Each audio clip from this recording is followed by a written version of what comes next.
অসমীয়া সংগীতৰ ৰজা বুলি ক'লে আজি আমি যাৰ নাম লওঁ সেই মানুহজনৰ আৰম্ভণি কেনেকুৱা আছিল আপোনালোকে জানেনে? যিজন জুবিন দাক আজি আমি এজন ছুপাৰষ্টাৰ হিচাপে জানো, সেই একেজন জুবিন দাই কেতিয়াবা এটা গান ৰেকৰ্ডিং কৰিবলৈ কিমান যুঁজিব লগা হৈছিল।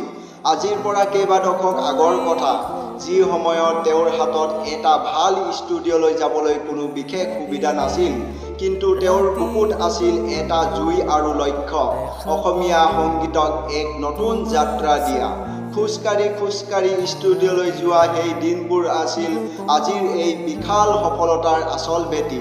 আপোনালোকে হয়তো তেওঁৰ জনপ্ৰিয় এলবাম অনামিকাৰ গানবোৰ আজিও শুনে, কিন্তু এই এলবামটো সফল কৰিবলৈ তেওঁ বহুতো ৰাতি টোপনি ক্ষতি কৰি কষ্ট কৰিছিল। তেওঁ কেতিয়াও কাৰো আগত হাৰ মনা নাছিল।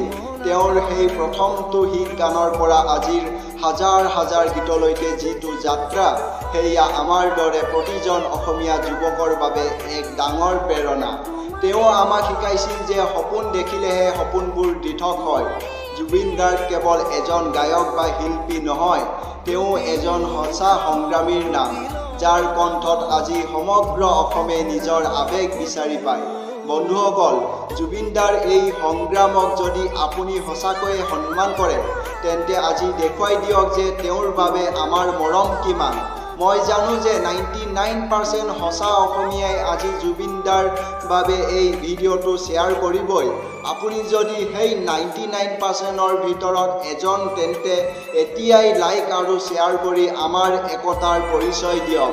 চেনেলটো ছাবস্ক্ৰাইব কৰিবলৈ নাপাহৰিব, যাতে আমি একেলগে জুবিন দাৰ এনেকুৱা বহুতো নজনা কাহিনী লৈ আগুৱাই যাব পাৰোঁ।